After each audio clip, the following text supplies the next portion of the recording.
Hello, Reading Room. We are here for our second day on our book as promised.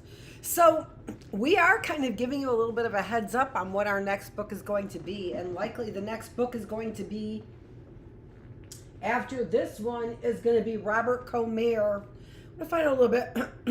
I think it was Gary Comer that did the God Has a Name series, which was really good.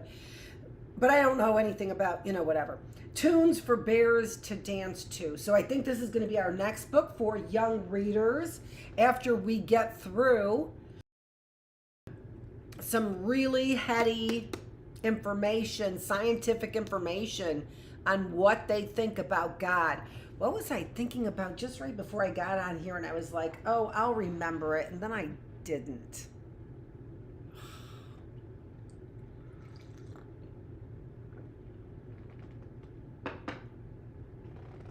I don't know.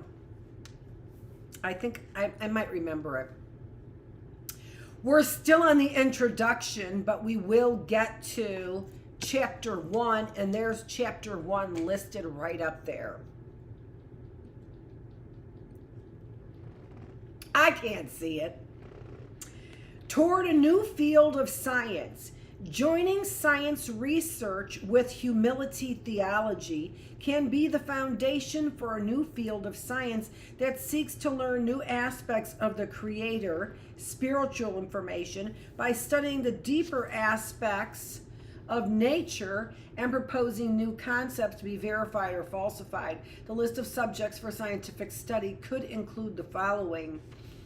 I feel like I wrote this, but not because I remember the words as much as I know how much I've been inspired for science to be in this direction ever since I got into a positive psychology. And sadly to say, they put me in this like a snake.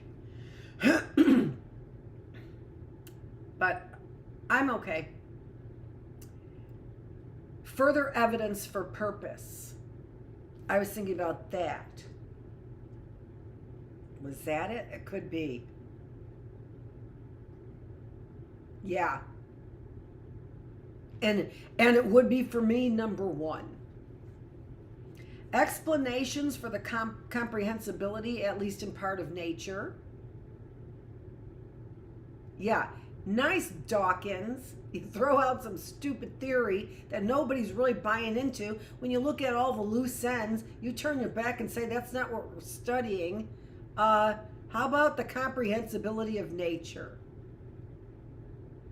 Research into significance of the following scientific observations or inferences. That the creation is mostly unseen. Number 1. That the creation is mostly unseen, much larger than previously thought, apparently much older than previously thought, increasing and even accelerating in its diversity, increasing and even accelerating in its complexity, ruled by law. Number 2, that human beings are highly creative, dominated by purpose, accumulating knowledge at an accelerating rate, spiritual beings exhibiting love, prayer, thanksgiving, forgiveness, sacrifice, honesty, ethics, etc. Probably not the only self-conscious, intelligent creatures in the universe. What they're looking for is evidence of that. I, again, am on the side. I won't be surprised. I won't be afraid. I won't be disappointed. But I feel as a mother, I would have created all of this for my children, and my children would have been contained in one heavenly place. And we can see how Earth looks different than every other planet we see.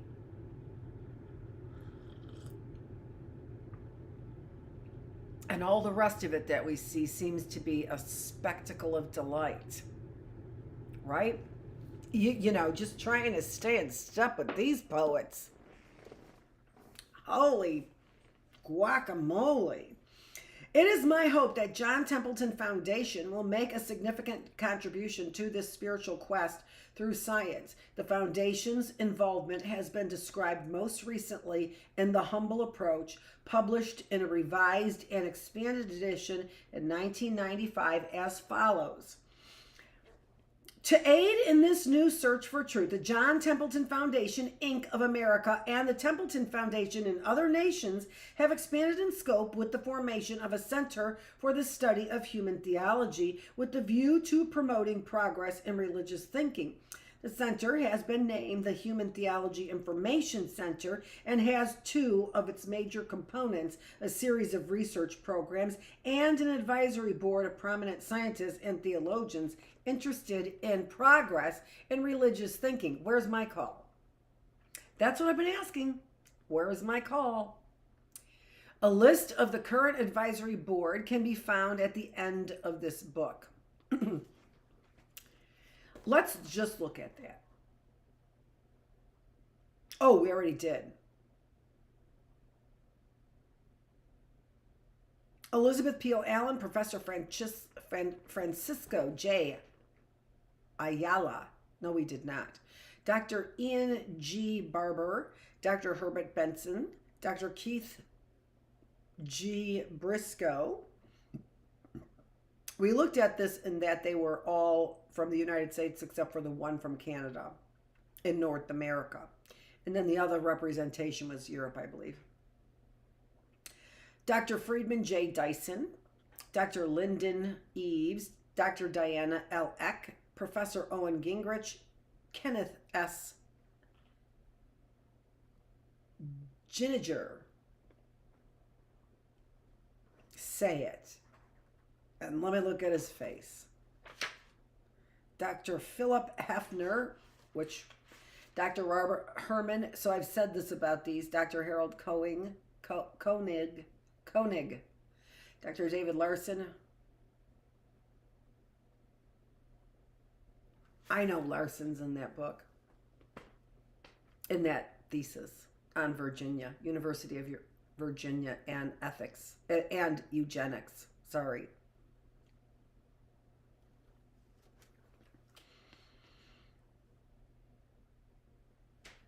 Okay, the research program that the center has undertaken has three areas of concentration. Number one, utilization of scientific methods and understanding more about the work and purpose of the Creator. Number two, research on studying or stimulating progress in religious information. Number three, research on the benefits of religion.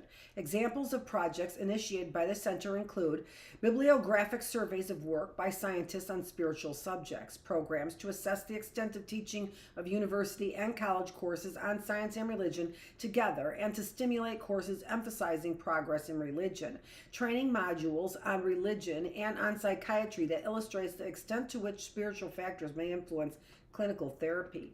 A progress in religion to me would be that we break down the barriers, the walls, and we all are talking about the same idea of God, a great creator of all of these things, and that we have different ways that we like to worship him and different examples that we like to follow.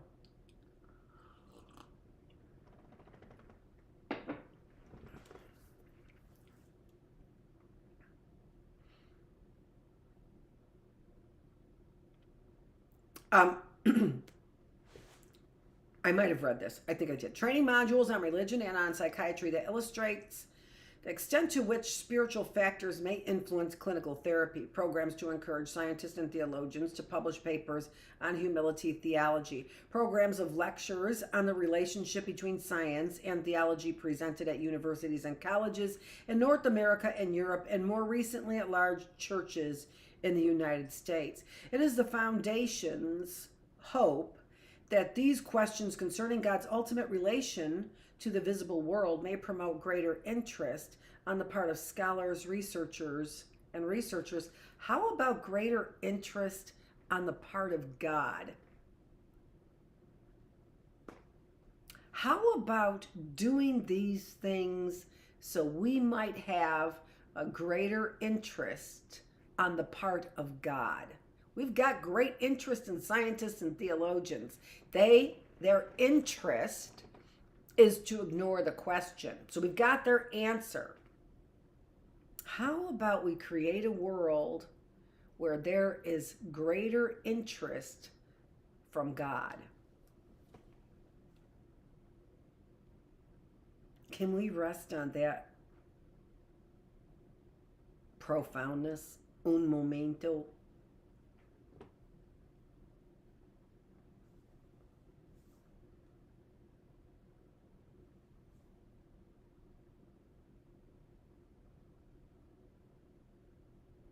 I don't think I read this. Nothing could be more important than to study our true relationship to the awesome and wonderful creator of the universe.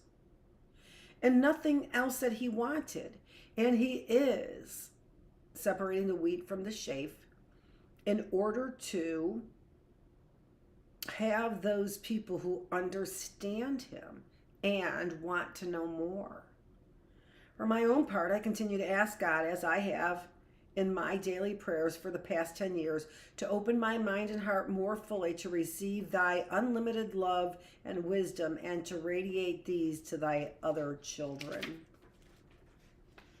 How large is God? In the chapters that follow, 9 distinguished scholars and scientists who have served on the board of advisors of the John Templeton Foundation present a variety of views on the dimensions of God. In part 1, Perspectives on Science and Theology, as astronomical perspective is presented in Harvard professor Owen Gingerich's story of how our view of the universe, and hence its creator, has grown to immense proportions in the scientific age. In the second chapter, physicist Freeman Dyson of Princeton's Institute for Advanced Study explores for us the border between science and religion, and concludes that God is in the richest, that God's in the richness of the phenomena. The science is ours. The next 4 chapters provide, in part 2, views of how we approach an answer to the question, how large is God? Another physicist, Professor Russell Stannard of Britain's Open University, shows us yet another view of science and religion as sources of truth. Both scientists and theologians have learned to live with paradox, seeming contradiction that leads to deeper truths. Next is a construction of Harvard Medical School's Herbert Benson and Marge Stark. Dr. Benson's long study of the relationship between mind and body has led him to the conclusion that faith and its remarkable therapeutic value may be wired in by our Creator. Now, again, these are beliefs that I have studied for a long time. I have hardwired, literally a book that's called Hardwired, and all the areas of hard science that are looking at these questions. I have many of those books. Where my great big giant textbooks went in psychology, that's criminal. You took those twice from me, twice.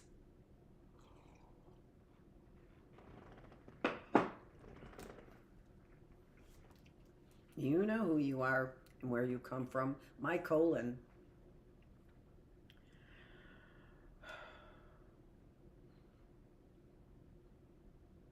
The last 2 chapters in this section take sweeping views of the current scientific data about the universe. Professor Howard Van Til, physicist, cosmologist at Calvin College, so 2 colleges I'm familiar with, emphasizes the stupendous creativity resident in the matter and material systems of a universe that must have an awesome creator as its giver of being.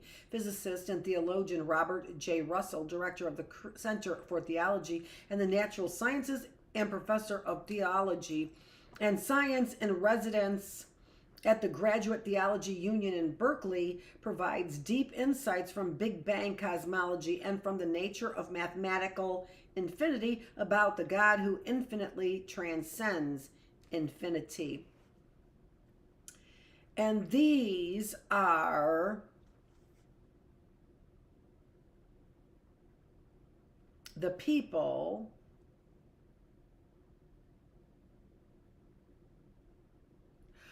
some of which I'd have to look again, but some of which are very familiar with. I don't know. It feels like I have this book. I know I've seen this book it feels like I had this book and I don't have a memory of where all of my things went because I kept most of them online. Because that was the only way to keep them, including the conversations and all of those things.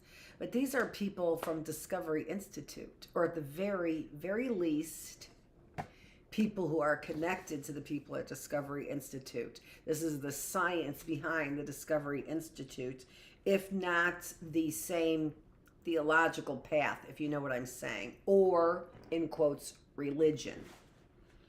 Part 3, Limits to Scientific and Theological Answers, begins with a chapter by theologian Martin Marty Fairfax M. Cone, Distinguished Service Professor at the University of Chicago and founder and senior scholar at the Park Ridge Center for the Study of Health, Faith, and Ethics.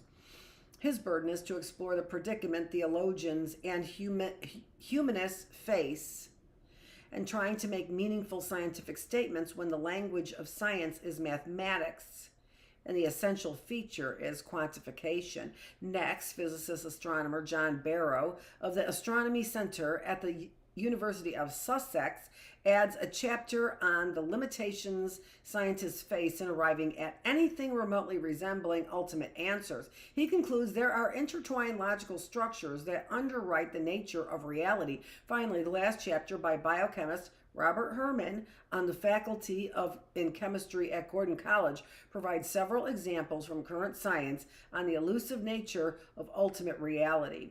In the end, he concludes that asking questions about the universe and its creator leads to even more profound questions, for reality is deeper than we are. Part 1, Perspectives on Science and Theology. So what I got from that is that there are 3 parts. So this is the first, it would be a research article is what we technically are reading. But the first chapter in part 1. An astronomical perspective. This is by Owen Gingerich, and I'm almost sure that Newt Gingrich went by Owen as well. I'm almost sure he's that bright as well. And that's his background. And it could very well be his background. Let's move on. But I haven't looked at that. As I haven't looked at Herman, which is the last name of that writer of the bell curve, Richard Herman. Is that Robert Herman? Yeah, it's Richard Herman. But you know, they changed it. Whatever, let's go.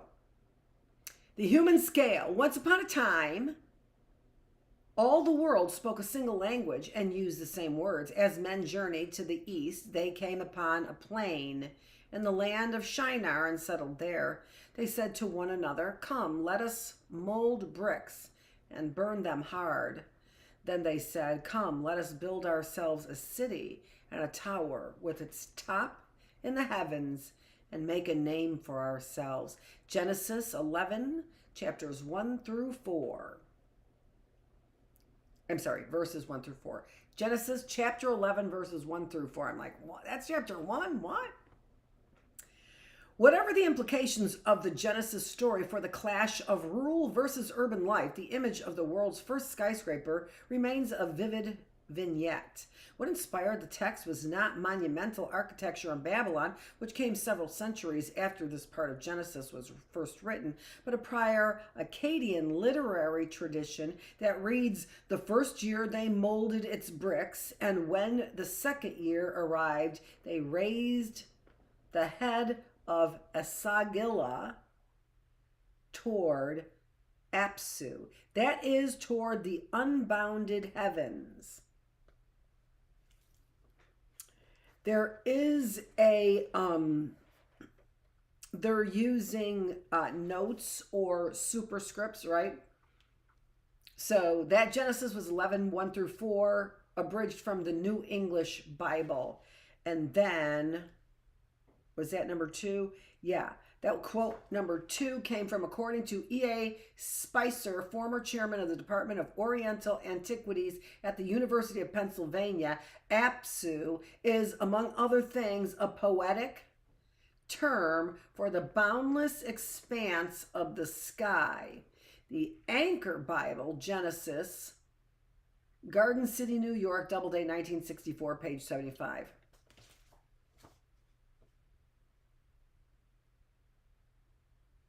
The notion that the men of Shinar or Akkad could build a tower with bricks and mortar reaching into the heavens now seems almost quaintly naive. Today, we know that even the tallest mountains on Earth hardly create a wrinkle in the smooth spherical shape of our planet when viewed, let us say, from nearby Mars, and Mars is only the tiniest first step in our expanded vision of what the unbounded sky means for us. In contrast, all the ancient literatures, including the Bible, portray a stage of intimate proportions. God is near at hand, whether in Eden or on Sinai. When Elisha or Christ ascended into heaven, the trip to heaven was not envisioned as a lengthy cosmic journey. Even the pagan gods of the Greeks ensconced on Mount Olympus were not all that remote. There is no great cosmic scale in antiquity. Thou hast stretched out the heavens like a tent, exclaims the psalmist in a human-sized metaphor. In the heavens, a tent is fixed for the sun, declares Psalm 19. Early in the 4th century, Lactantius Firmianus, the church father known as the Christian Cicero, went so far as to use these scriptures to argue that the earth was flat, although he definitely remained in the minority. In a series of brilliant encyclopedic treatises, Aristotle, the 4th century BC Athenian philosopher, laid out a vision of a spherical earth in the center of a cosmos surrounded by weightless, eternally rotating shells that carried the planets and stars with an outer primum mobile, or prime mover, kept in motion by God's goodness. That reference is when told by a fellow historian of science that, according to Aristotle, the goodness of God kept the celestial spheres in motion, I could hardly believe it, but he promptly found a reference for me in the Metaphysics 12, chapter 7. You call it gravity. Why was it so astounding? Was it astounding because you thought that it was primitive?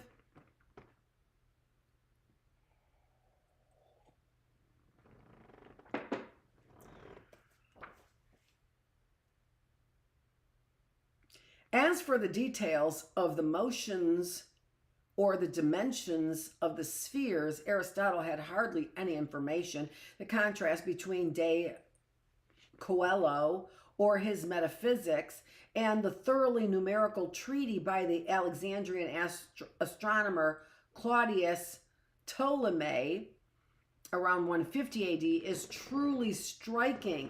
In the 5 centuries between Aristotle and Ptolemy, other Greek philosophers had conceived ingenious methods to deduce not only the size of the earth, but even the distance to the moon, approximately 60 Earth radii away. Beyond the moon lay the other wandering stars, Mercury, Venus, and Sun, Mars, Jupiter, and Saturn. A clever but highly faulty scheme for getting a distance to the Sun yielded a result of 19 times farther than the moon, or 19 times 60 equals 1,140 Earth radii. This number held sway until the end of the 16th century, well past the time of Copernicus. Working with this spurious dimension, approximately 20 times too small, Ptolemy and his successors carefully nested the mechanisms for the planets one next to another, finally placing the spherical shell of fixed stars just beyond Saturn to give a total distance of 20,000 Earth radii from Earth to sky. While a universe 80 million miles in diameter must have seemed staggeringly large to the men of the Renaissance by late 20th century standards, the medieval universe they inherited seemed downright cozy in scale. And indeed, 15th century artists, authors, and book illustrators made commonplace a vision of the geocentric cosmos, with the Earth surrounded by the crystalline planetary spheres and all surmounted by God's empyrean domain, populated by angels, apostles, musicians, and the elect. Yeah, it's getting hard not to highlight. Because what I want to do is I want to look up those men of the Renaissance who were drawing Earth on these and the universe on this cozy scale. Wouldn't you? I mean, we're talking about different mediums supporting these theological, humanity theology concepts.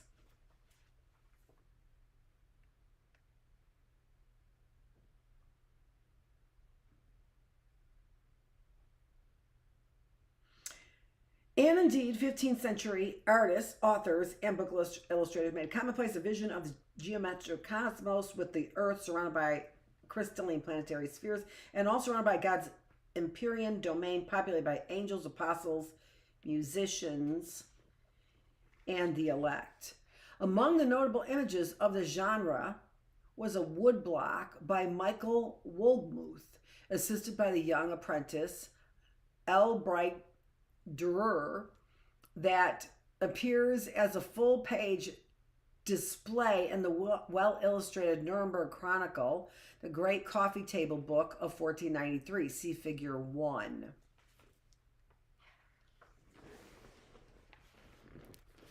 There's Figure 1. I'm going to keep that notes page available as well. So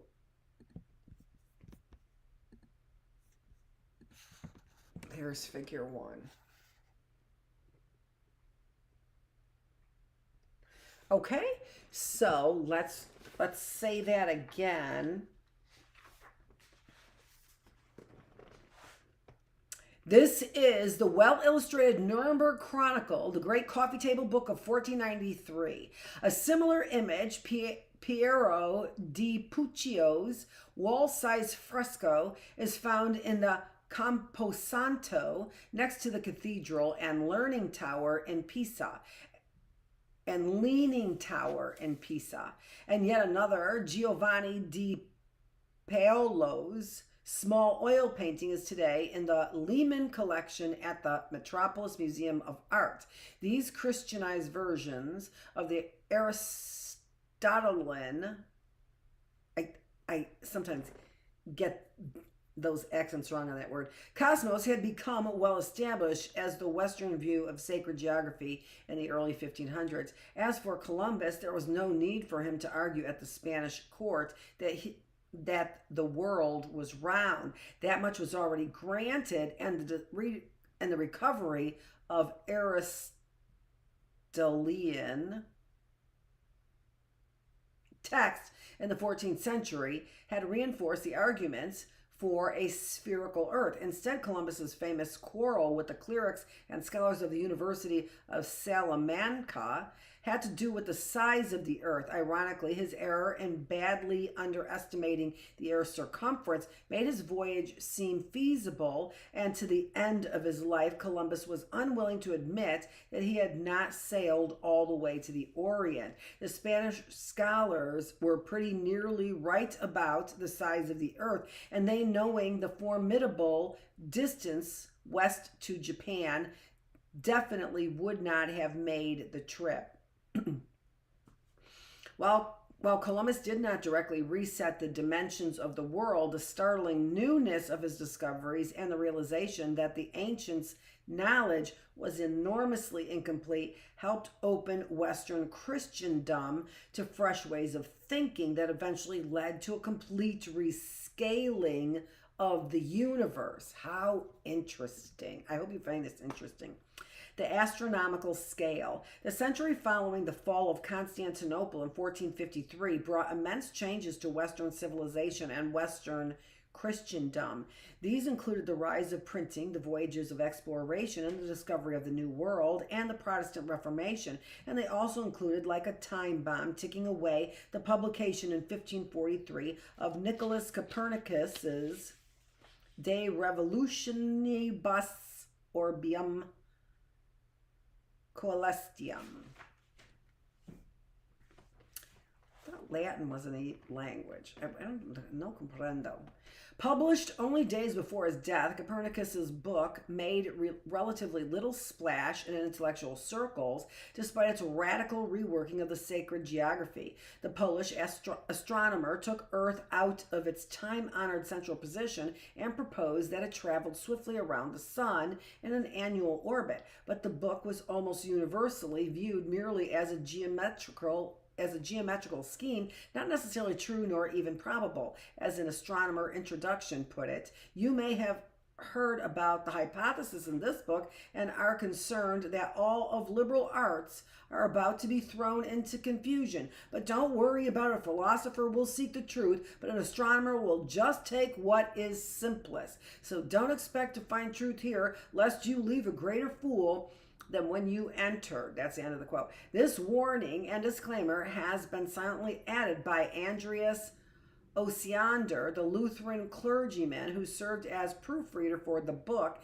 and for a while it protected Copernicus's work from strictures by Protestants and Catholics alike. Not until 7 decades later, after Kepler and Galileo had begun to treat the heliocentric arrangement as a real description of the cosmos, did De Revolutionibus begin to have a revolutionary impact, and then it was finally proscribed and listed on the index of prohibited books. Copernicus himself was a staunch Catholic and a canon at the Frauenburg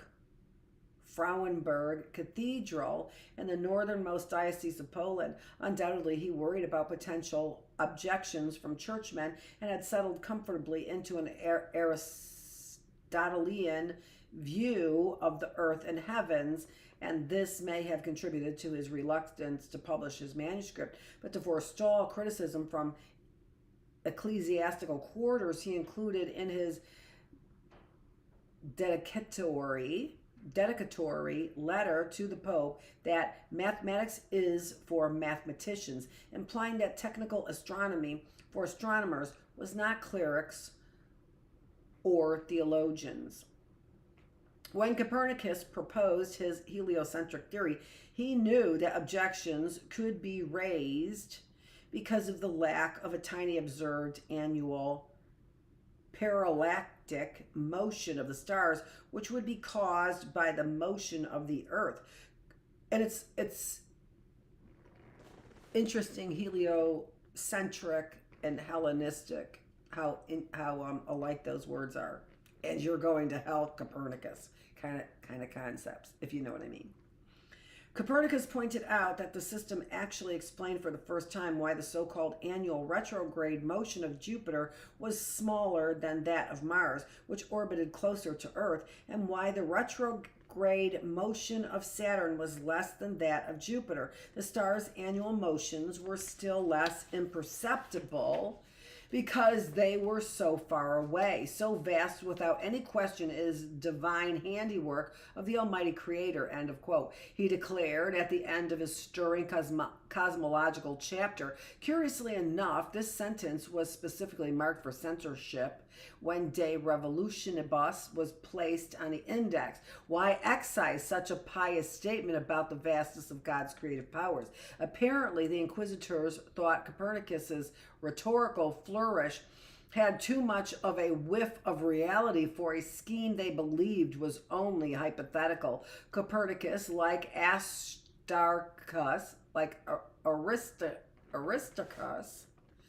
before him, had conceived of a starry sphere large enough to conceal any annual parallaxic motion. Interestingly, Copernicus's actual planetary system was smaller than Ptolemy's because of the economic centering of all the planetary spheres on the sun, but the starry frame was much larger, perhaps 200 times as great in diameter. Copernicus placed all the stars at the same distance on the surface of the starry sphere. Like most medievals, he assumed that paradise lay immediately beyond. In principle, Copernicus had not shattered the tidy medieval cosmos, he had simply made it much larger. The English astronomer Thomas Diggers was the first to depict the stars not attached to a single spherical shell, but spread out through space. He appended a translation of the short cosmological part of Copernicus's De Revolutionibus to the 1576 edition of his father's Perpetual Almanac, and included a fold-out diagram of the heliocentric system. Here's the figure. So you've got the sun, and then the son of Mercury, the son of Venus, or the something of the planet. Those are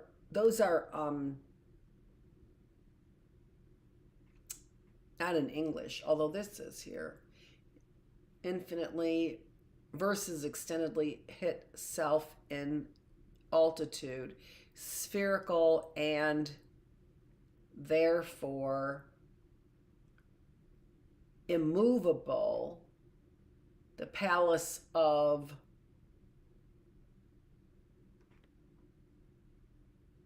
forative, garnished with perpetual shingle, glorious lights, innumerable. Actually, and that's a quote that's on top of something or other too.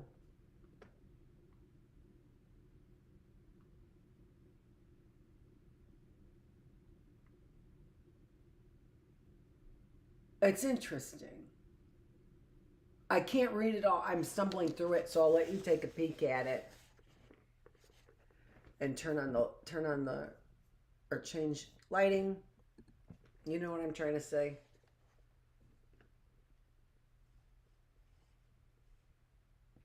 So here, depicting the stars, not on one of these orbits, but outside all of the orbits.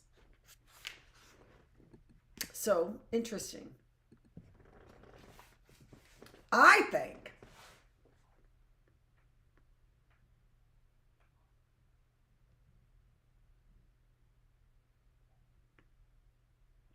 Copernicus, all right, I read that.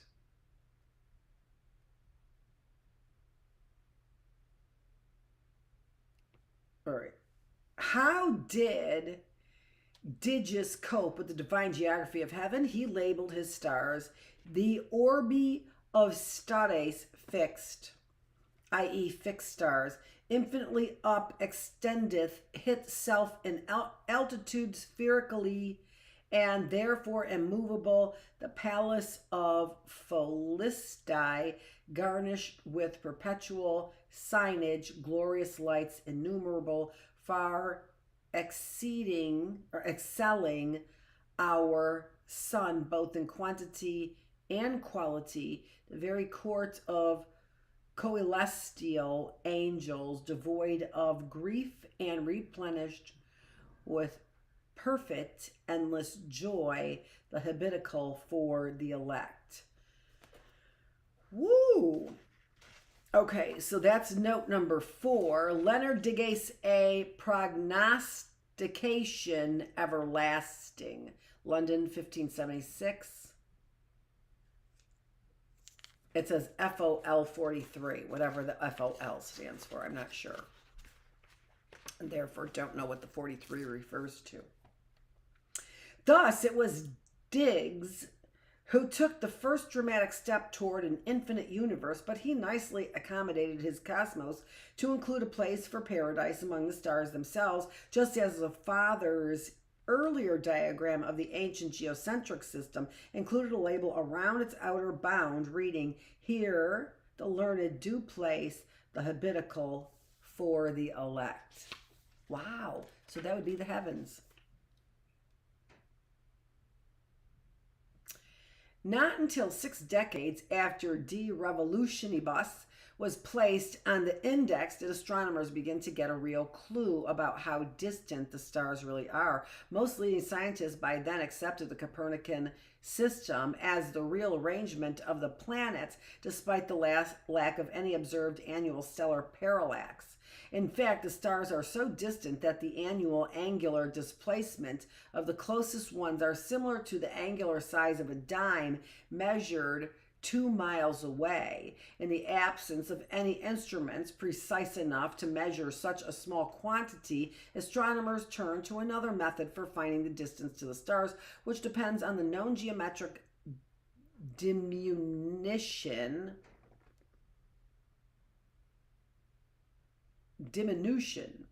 of light with distance, the so-called faintness means fairness method. Perhaps the most famous early use of the faintness means fairness method was given in 1698 by Christian Huygens in his Cosmotheros, or in English, the Celestial Worlds Discovered. Huygens describes how he reduced incident sunlight geometrically until its brilliance matched his memory of the luminance of the bright star Sirius. In this way, he got a ratio of 27,664 for the distance of Sirius compared with that of the sun. And what an incredible distance that is, he exclaims. For if 25 years are required for a bullet out of a cannon with its utmost swiftness to travel from the sun to us, then by multiplying the number 27,664 into 25, we shall find that such a ruler would spend almost 700,000 years in its journey between us and the nearest of the fixed stars. And yet, when in a clear night we look upon them, we cannot think them above some few miles over our heads. What I have here inquired into is concerning the nearest of them, and what a prodigious number must there be besides of those which are placed so deep in the vast spaces of heaven as to be as remote from these as these are from the sun. For if with our bare eye we can observe above 1,000, and with a telescope can discover 10 or 20 times as many, what bounds of number must we set to those which are out of reach even of those assistances, especially if we consider the infinite power of God? Really, when I have been reflecting thus with myself, methoughts all our arithmetic was nothing, and we are versed but in the very rudiments of numbers in comparison of this great sum. That is from Christian Huygens, The Celestial Worlds Discovered, London, 1698, pages 154 and 155. Well documented here. Well cited. Although Huygens, like Ptolemy, in his ancient estimate of the sun's distance was off by a factor of 20, by the second half of the 18th century, he and his contemporaries had neatly bracketed the distance of Sirius by analyzing the apparent brightness of that star and by making the risky assumption that it was intrinsically similar to the sun. Had Huygens tried instead the nearby star Rigel, the result would have been wide of the mark, although it would have given an approximately correct result for the nearest stars. Indeed, as he explained, his answer referred to a relatively nearby star. How much farther did the stellar system actually extend? Nearly a century would pass before this question would be addressed. William Herschel, who had come to England from Germany as an itinerant musician, became a passionate amateur astronomer, but his musical profession and his amateur astronomical standing were almost literally destroyed overnight on March 13, 1782, when he discovered the planet Uranus. I'd imagine, with royal patronage, he was able to devote himself entirely to astronomy and to build ever larger telescopes. With them, he undertook an ambitious gauging of the heavens, counting stars in various directions and determine the relative extent of the immense Milky Way star cloud in which the sun was situated. Herschel knew that the great Milky Way band of light girdling the sky was actually formed by the confluence of numerous stars too faint to be seen individually, but readily visible in his huge reflectors. He suspected that these stars were arranged in a giant disk with the sun as one star near the center. When the line of sight ran edgewise through the thin disk, the multitude of stars crowded together to give the impression of the Milky Way. Herschel further assumed that within the Milky Way, the stars were distributed uniformly right up to the edge of the disk, so that if he simply counted all the stars in some small part of the sky, he could then reckon the relative extent of the Milky Way in the direction. While he could easily confirm the shape of the Milky Way, he had no clear way to establish that the actual distances involved, and though my single endeavor should not succeed in a work that seems to require the joint effort of every astronomer, he wrote, yet so much we may venture to hope that by applying ourselves with all our powers to the improvement of telescopes, which I look upon as yet in their infant state, and turning them with assiduity to the study of the heavens, we shall in time obtain some faint knowledge of, and perhaps be able to partly delineate the interior construction of the universe. That's from William Herschel, Account of Some Observations Tending to Investigate the Construction of the Heavens, Philosophical Transactions 74 from 1784, pages 437 to 451, reprinted in the Scientific Papers of Sir William Herschel by the London Royal Society and Royal Astronomical Society in 1912, volume 1, page 166.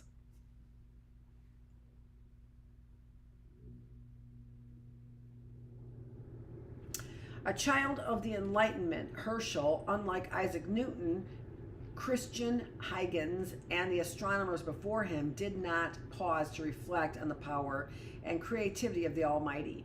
Earlier, in speaking before the Bath Philosophical Society, he had noted that space is the stage on which omnipotence displays its wonders. Bath Philosophical Society, that sounds vaguely familiar. But in his papers for the Royal Society, it would seem that a watershed had been paused, and astronomers no longer felt obliged to display a paean of praise to God and describing marvelous aspects of the cosmos, and attempting to pin a distant scale to the picture of the Milky Way. Herschel did not use the faintness means fairness principle directly. One reason was the great difficulty in measuring the stellar brightness quantitatively, especially for the fainter and presumably more distant stars. After yet another century passed, photography had come to the rescue, for the brightness of stars could be reliably measured on the photographs. In the hands of the Dutch astronomer Jacobus Cornelius Chpt, the growing abundance of photographic data finally yielded a numerical answer to the extent of the Milky Way disk. His numbers showed the sun in the center of a system roughly, and I don't even know what this number is, It's 3 to the 1, 2, 3, 4, 5, 6, 7, 8, 9, 10, 11, 12, 13, 14, 15, 16, 17th power. 10, or I'm sorry, 10 to the 16th power.